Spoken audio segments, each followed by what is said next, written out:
जय हिंद दोस्तों। कैसे हो आप लोग? आशा करता हूँ आप लोग अच्छे होंगे।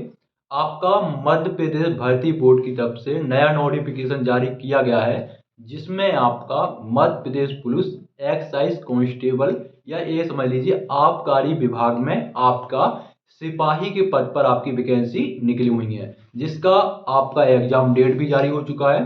तो कौन कौन इसमें आवेदन कर सकता है, कितने पदों पर आपकी ये वैकेंसी है, क्या अदर स्टेट वाले डाल सकते हैं कि नहीं डाल सकते, कितना सैलरी मिलेगा, सिलेक्शन प्रोसेस आपका क्या रहने वाला है, तो सब कुछ मैं आपको बताऊंगा। कितना एज मांगी गई है, तो वीडियो स्टार्ट करते हैं और जानते हैं इस भर्ती की पूरी सिलेक्शन प्रोसेस के बारे में। मैं अभी यहाँ नीचे नल बंद करने को आया, लेकिन सुना नहीं, अब देखो लड़ाई होगी अभी। ठीक है, तो सबसे पहले हम बात कर लेते हैं ऑनलाइन डेट के बारे में। तो 5 फरवरी 2025 से आप इसके लिए आवेदन कर सकते हैं। आवेदन की लास्ट डेट है 1 मार्च 2025। ठीक है। और आबकारी विभाग अगर आप नहीं जानते तो जो आपका देखे होंगे दारू या दारू होता है ना, दारू पकड़ लेता है तो वो आबकारी विभाग ही होता है, या ड्रग्स रिलेटेड जो आपका छापामारी करते हैं वो आपका आबकारी विभाग ही कहलाता है। ठीक है, उसी में बेकायदा आपको वर्दी भी मिलती है, ऐसा नहीं है। और आपका एमपी पुलिस सिविल के साथ मिलकर वो काम करते हैं। ठीक है। बात करें एग्जाम डेट, तो एग्जाम डेट इन्होंने पहले ही दे दी है। 5 जुलाई 2025 को आपका एमपी पुलिस एक्साइज कांस्टेबल का एग्जाम है। ठीक है। बात कर लेते हैं एज के बारे में। देखो, इसमें लड़का हो या लड़की दोनों लोग आवेदन कर सकते हो। ऑल इंडिया का कैंडिडेट इसमें आवेदन कर सकता है। क्लियर। एज है 18 से 33 वर्ष, और इसकी जो एज जो काउंट की जाएगी वो 1 जनवरी 2025 से काउंट की जाएगी। ठीक है। तो अगर आपकी एज आपको देखना है कि हमारी 18 साल हुई कि नहीं, तो 1 जनवरी 2025 से आप चेक कर सकते हैं।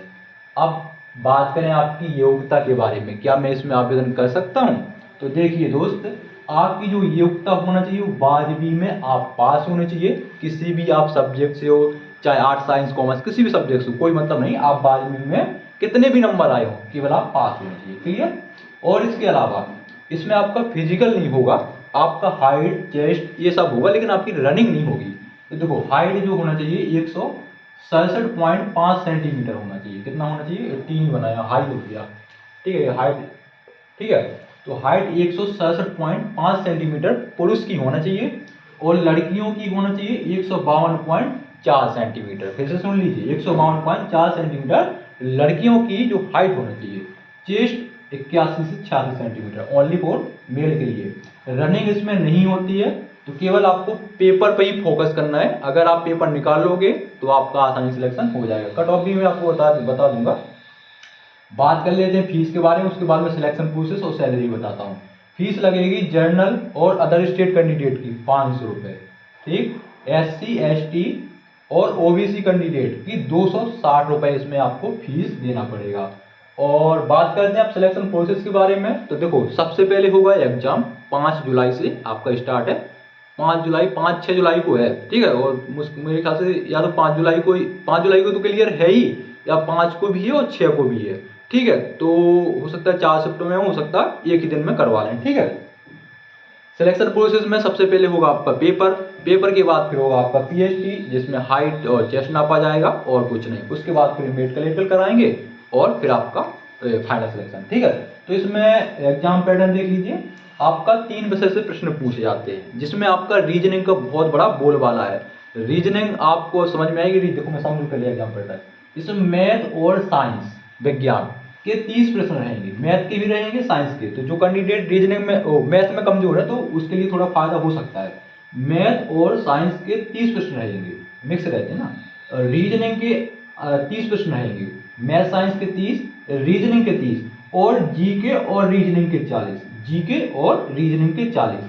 देखो इसमें लिखा है जनरल नॉलेज और आपका तार्किक ज्ञान। तो तार्किक ज्ञान क्या होता है? रीजनिंग ही होती है। और रीजनिंग का एक अलग से पोर्शन है, अलग से आपका पोर्शन है, यानी रीजनिंग का जो अलग ये टॉपिक है, और जीके के संग रीजनिंग ये अलग है। तो इतने भी रीजनिंग, इतने भी रीजनिंग।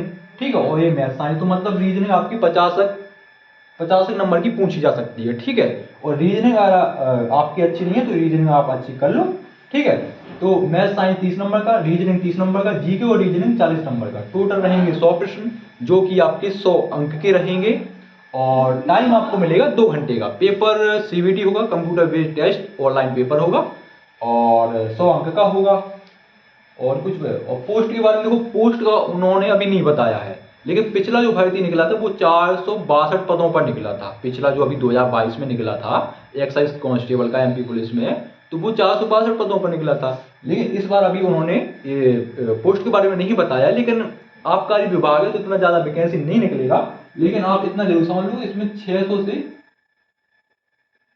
नहीं, वैकेंसी तो यार आ गया है ना यार, वैकेंसी आ गया शायद, ठीक है, वैकेंसी शायद मेरे ख्याल आ गया है इसका, लेकिन 500 से ज़्यादा नहीं निकलेगा, ठीक है, 500 से कम ही रहेगा, ठीक है। वैकेंसी इसको मैं शायद देख नहीं पाया, उसमें नोटिफिकेशन में तो शायद वैकेंसी नहीं लिखा था, शॉर्ट नोटिफिकेशन था, ठीक है, लेकिन 500 के आसपास रहेगी अगर नोटिफिकेशन में, नहीं तो बाकी आप देख लें, ठीक है। और सैलरी की देखो, सैलरी इसमें सेम रहती है, जो MP पुलिस कांस्टेबल की रहती है वही सेम सैलरी रहती है। इसके अलावा और भी इसमें कमाई हो जाती है, और कैसे होगी वो आप सब समझ जाओगे। देखो सैलरी 21,700 है इन हैंड, प्लस में आपको बहुत सारे अलाउंस मिलेंगे MP गवर्नमेंट की तरफ से, जैसे ट्रेवल अलाउंस हो गया, HR अलाउंस हो गया, राशन मनी हो गया, महंगाई भत्ता हो गया, आपका वर्दी का अलाउंस हो गया, बहुत सारे अलाउंस सब मिला के आपकी शुरुआत की सैलरी कितनी बन जाएगी, तो आपकी सैलरी सिर्फ 35,000 बन जाएगी, ठीक है। अब देखो तैयारी क्या करना है, तो तैयारी के लिए मेन चीज है कि आप प्रीवियस ईयर के पेपर जितने हैं इसके, MP पुलिस के भी प्रीवियस ईयर के पेपर, MP पुलिस कांस्टेबल के प्रीवियस ईयर के पेपर और MP पुलिस एक्साइज कांस्टेबल के भी प्रीवियस ईयर के पेपर, ये आपको सॉल्व कर लेने हैं, ठीक है। खासकर एक्साइज कांस्टेबल के पेपर, प्रीवियस ईयर के पेपर सॉल्व करने हैं और देखना है कि क्वेश्चन कैसे पूछे जाते हैं, किस किस टॉपिक से पूछे जाते हैं। नहीं तो रीजनिंग तो इतना बड़ा है, मैथ इतना बड़ा, मतलब मैथ तो ठीक है, GK इतना बड़ा है, ठीक है। मेन चीज फोकस करना रीजनिंग पर। कट ऑफ भी इसकी हाई जाएगी, वैकेंसी कम है, और पिछली साल की कट ऑफ भी का नाम टॉपर की देखो तो 92 यानी 91, टॉप 10 में 91 नंबर है, लेकिन फाइनल जो जनरल का गया है वो 85 पे सिलेक्शन हुआ है, ठीक है। कितने पर हुआ है, 85 नंबर पर 100 में से सिलेक्शन हुआ है जनरल का, ठीक है। और OBC SC ST का कम गया है, SC या ST का मेरे ख्याल से 66 या 65 गया है, कट ऑफ बता रहा हूँ फाइनल पिछली भर्ती का, ठीक है। तो सैलरी हो गई, और मैं एक बात अपना देखो, प्रीवियस ईयर के पेपर पे ज़्यादा फोकस करना, ठीक है, उसमें पता चल जाएगा। और रीजनिंग भी ज़्यादा इतना कठिन नहीं आएगा यार, सीजीएल का रीजन लगा लो, देख लेना पहले किस टॉपिक पे आता है, ठीक है, तो उसी का मॉक टेस्ट लगाते रहोगे तो हो जाएगा। इसमें ज़्यादा रीजनिंग में और मैथ में ज़्यादा इतना दिक्कत नहीं लेना पड़ता है, ठीक है। जितना ज़्यादा आप मॉक टेस्ट करोगे, मॉक टेस्ट लगाओगे, जितना ज़्यादा प्रैक्टिस सेट लगाओगे, उतना आपका नंबर इंक्रीज होता है। और कुछ डाउट हो तो अपने भाई से पूछ लेना है, और वीडियो अच्छा लगा हो तो चैनल को सब्सक्राइब कर लेना और सपोर्ट करना, ठीक है। जय हिंद।